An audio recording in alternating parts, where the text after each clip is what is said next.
तो आखिरकार हमारा पुराना किंगपिन वापस आ ही गया। और इतना ही नहीं, वो इतने टाइम से किसे पंचिंग बैग की तरह पीट रहा था वो भी हमें पता लग गया। और साथ ही साथ व्हाइट टाइगर को मारने के पीछे हमारे पनिशर का हाथ बिल्कुल भी नहीं था। और हमें पहली बार 4 एपिसोड के बाद दिखने मिला म्यूज।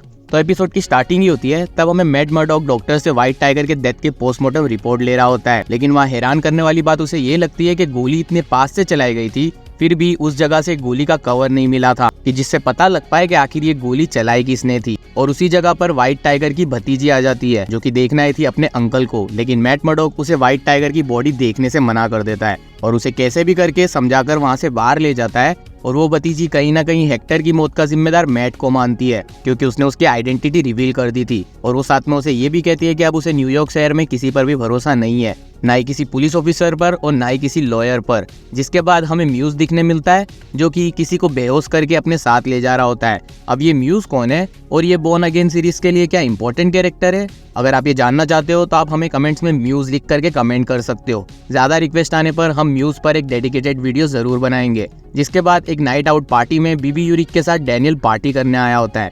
और थोड़े हल्के फुल्के नशे की हालत में होने की वजह से डैनियल बीबी यूरिक को बातों बातों में ये बता देता है कि कल मेयर फीस की मीटिंग होने वाली है एक कंपनी के साथ, जो कि कचरे को एक रिसाइकल करने वाली कंपनी है, जिससे कि सिटी का सारा कचरा हम रिसाइकल कर सकेंगे।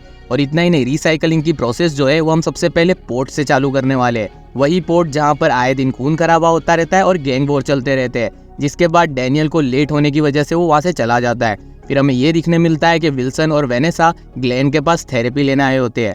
और हमें यहाँ सबसे बड़ा ट्विस्ट देखने मिलता है कि उन दोनों के बीच में जो दूरियां बढ़ गई है उसका रीजन है एडम नाम का बंदा। जहाँ वेनेसा उसकी सफाई देते हुए कहती है कि विल्सन तो चला गया था और मुझे ये तक भी नहीं पता था कि कभी विल्सन अब वापस आएगा भी या नहीं। तभी मेरी लाइफ में एडम आता है जो कि एक बहुत ही अच्छा पेंटिंग आर्टिस्ट है और मुझे पसंद आया तो मुझे उससे प्यार हो गया। जिसके बाद ग्लेन विल्सन को पूछती है कि कभी तुम्हारी एडम से बात हुई है, तो विल्सन उस पर आंसर करता है कि सिर्फ एक ही बार, और वो भी सिर्फ बातचीत ही हुई थी, उससे ज्यादा कुछ भी नहीं। जिसके बाद ग्लेन उन दोनों को पूछती है कि अब एडम कहाँ है, तो विल्सन और वेनेसा उसका आंसर करके कहते हैं कि हम दोनों को ही नहीं पता, जो कि क्लियरली ग्लेन को लग रहा था कि कुछ तो गड़बड़ है इसके पीछे। फिर वो उन दोनों को अगले सेशन के लिए टास्क देती है कि जहां वो दोनों डिसाइड करके आए कि आगे उन दोनों को साथ में रहना है या नहीं, उसका आंसर वो अगले सेशन में लेकर आए। फिर वो वेनेसा से अकेले में पूछती है कि क्या तुम्हें विल्सन से डर लगता है, यानी कि तुम क्या विल्सन के साथ सेफ फील करते हो। जिस पर वेनेसा आंसर करती है कि विल्सन भले ही पूरी दुनिया के साथ कुछ भी कर सकता है लेकिन मेरे साथ कभी नहीं। उसके बाद मैड मर्डॉक अपने नए केस के सिलसिले में पुलिस स्टेशन गया होता है, जहां उसे वो मेट्रो वाला पुलिस पॉल देखने मिलता है, जिसे मैट उकसाकर ये जानने की कोशिश करता है कि क्या व्हाइट टाइगर को इसी ने तो नहीं मारा था। लेकिन वो ऑफिसर उसे धमका के कहता है कि मेरे दादा के पास भी ये बैच था, मेरे बाप के पास भी ये बैच था, और आज मेरे भाई, मेरे पास और मेरे सारे कजिन्स के सीने पर ये बैच लगा हुआ है, वो भी ईमानदारी के साथ। और रही बात हेक्टर अयाला की, तो उसमें मेरा हाथ बिल्कुल भी नहीं है। तब मैट ऑफिसर की हार्ट बीट सुन करके ये समझ जाता है कि इसमें इस पुलिस ऑफिसर का कुछ भी हाथ नहीं है।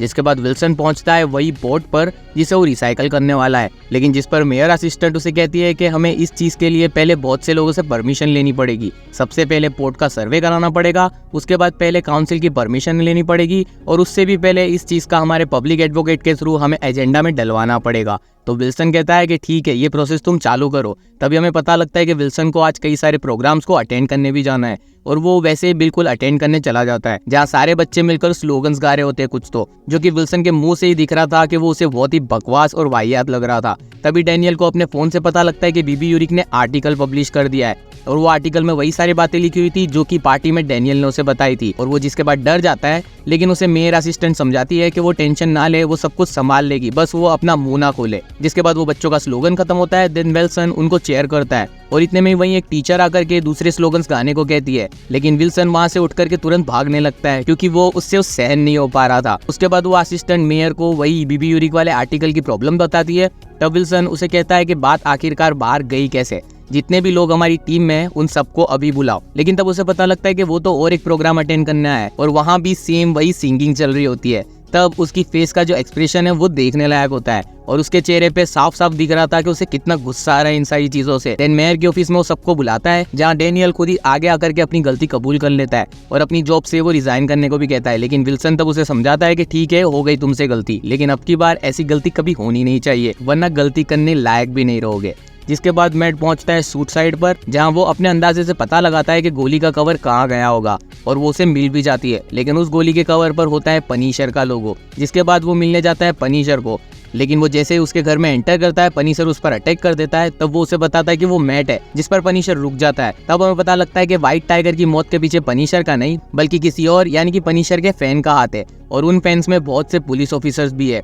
तो ये काम उनमें से ही किसी का है, क्योंकि पनिशर अब ये सारे काम करना छोड़ चुका है। जिसके बाद पनिशर मैट को करप्ट करने की भी कोशिश करता है, ये कहकर तुम्हारे जोकर गिरी करके सड़क पर बदमाशों को पीट कर तुम जो हीरो बनते हो उससे तुम्हें आखिर मिल ही क्या गया। आखिरकार तुम्हारा दोस्त मारा ही गया ना, और तुम कुछ कर भी नहीं पाए। जिस पर मैट उसे कहता है कि उसने फोगी के कातिल पर पहले अपना गुस्सा निकाला और फिर उसे जेल में बंद करवा दिया। जिस पर पनिशर उसे कहता है कि क्या मिल गया उससे, वो अभी भी उसी हवा में सांस ले रहा है जहाँ तुम सांस ले रहे हो। उससे क्या तुम्हारा दोस्त फोगी वापिस आ गया? नहीं ना। जिस पर मैट रोते हुए कहता है कि भले ही जो भी हो, उसने फोगी के कातिल को उम्र कैद की सजा दिलाई है, और अगर फोगी भी होता तो वो भी यही करता, क्योंकि वो दिल का बहुत साफ था, हम दोनों से भी ज्यादा साफ। जिसके बाद घर जाने के बाद ग्लेन उसका वेट कर रही होती है, और वहाँ हमें दोनों का एक रोमांटिक सीन देखने मिलता है। दिन रात में मैट उठकर अपने सीक्रेट रूम में जाता है, और दूसरी तरफ विल्सन भी अपने सीक्रेट रूम में जाता है, और मैट वाले सीक्रेट रूम में उसके सारे डेयरडेविल के मास्क पड़े होते हैं। दूसरी तरफ विल्सन अपनी फेवरेट क्यूजीन का मजा ले रहा होता है, और वहीं मैट अपने वेपन बिली क्लब के साथ प्रैक्टिस करने लग जाता है, जिससे हमें ये कहीं ना कहीं हिंट मिलता है कि अब डेयरडेविल हमें वापस एक्शन में देखने मिल सकता है, जस्ट बिकॉज ऑफ पनिशर। वही विल्सन के सामने एक जेल जैसा कुछ तो होता है, जिसमें उसने किसी को बंद करके रखा होता है, और वो और कोई नहीं बल्कि एडम होता है, अपनी वाइफ वेनेसा का लवर। जिससे हमें पता लगता है कि वो इतने दिनों से उसी को मारकर अपनी खुन्नस पूरी कर रहा था, और एडम बार बार चिल्ला रहा था कि वो उसे जाने दे। पर हमें यहाँ दिखने मिलता है कि कहीं ना कहीं हमारा पुराना किंगपिन भी अब वापिस आ रहा है, और इन दोनों के परे हमें दिखने मिलता है म्यूज, और वो जिसे बेहोश करके ले जा रहा था उसे होश आता है, और तभी वो देखता है कि म्यूज उसकी बॉडी से ब्लड काट रहा होता है, और म्यूज उसे ब्रूटली टॉर्चर करता है। जिसके बाद एपिसोड एंड हो जाता है। तो वेल सुपर फैंस, आपको क्या लगता है जल्दी हमारा डेयरडेविल और पुराना किंगपिन एक्शन में हमें वापस देखने मिलेंगे? क्योंकि ये हमारे जैसे सुपर फैंस के लिए एक ऑब्वियस सा हिंट था। और म्यूज आखिरकार कौन है और वो क्या चाहता है?